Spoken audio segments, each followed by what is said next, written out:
Welcome to the blend of GCF, ET, and DT. So that's greatest common factor, easy trinomial, and difficult trinomial. And here's where I'll show you how, when you write the quiz in the exam, how you'll be evaluated on those.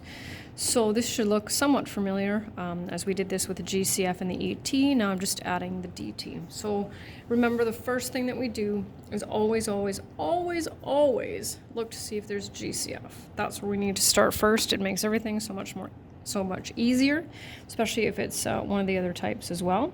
So if we look at this first one, clearly there's no GCF, and so now we only have two more possibilities. It's either ET or DT. Well, how do we know the difference between those two?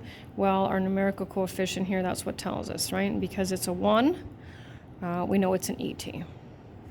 And all these expressions will be factorable, whether it's one step or two.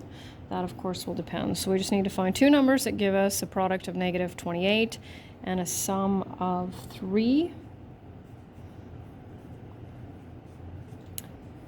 And there we have it. Quick check, multiply our insides and outsides will give us the 3m. So if on your quiz and exam it's one type, you get 2 marks for factoring it correctly and 1 mark for giving me the correct type. Okay? Moving on, always look for that GCF, and here it is, right? So n squared plus 4n minus 2. And we now know that we need to double check with what's inside the brackets, right, with this factor to see if it can be factored further. So it has what I call an ET setup because it's got that variable squared with the numerical coefficient of 1, the variable and the constant. However, can we find two numbers that when we multiply them give us negative 2 and add together to give us 4? No, we can't, so we stop there, right? You want to make sure that you don't try to continue factoring something that can't be factored, right? Okay, next. So we'll look at this first. Let's look for GCF. All terms have a y. Of course, we put the GCF first because that's what we take out first, right? Y squared minus 5y plus 6. And now we want to double check. So this has an AT setup, variable squared, variable constant.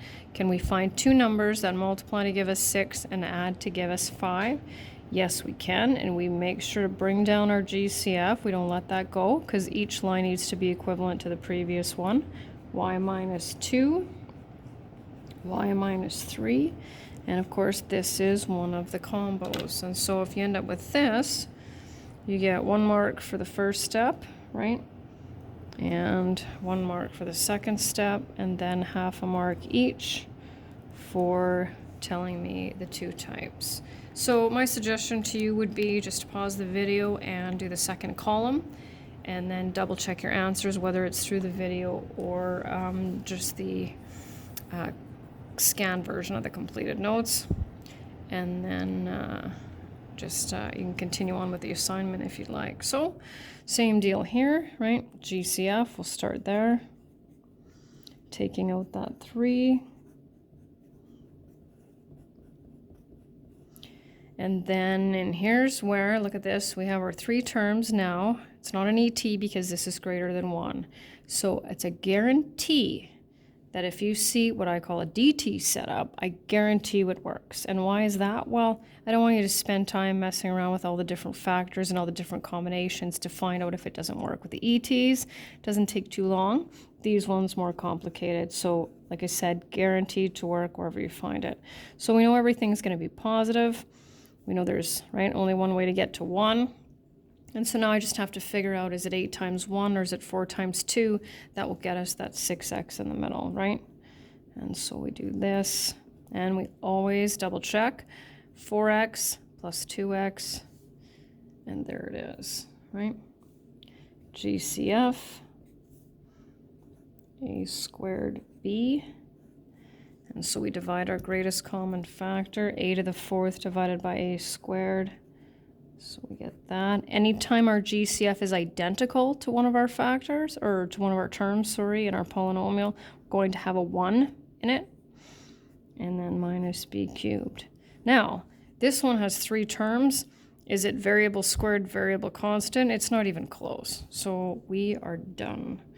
This one has no GCF. It's got a numerical coefficient greater than 1, so it's a guaranteed difficult trinomial. Okay, I like to start with what I know. I don't know which pair of factors of 6 it'll be, but I do know it'll be 3 and 1. And I know that I'm not going to create a GCF, so I'm not going to put a 6W here, and I'm not going to put a 3W here. So that changes things a little bit. So I'm going to go with this and see if I can make this one work. So I've got the 9W and the 2W, and I know I can build a -7 by making sure my 9W is negative. I always check, right? I'm confident that this is going to work and that this is going to work, but I always make sure my linear term works. -9W plus 2W equals -7, and that's the blend of GCF, ET, and DT.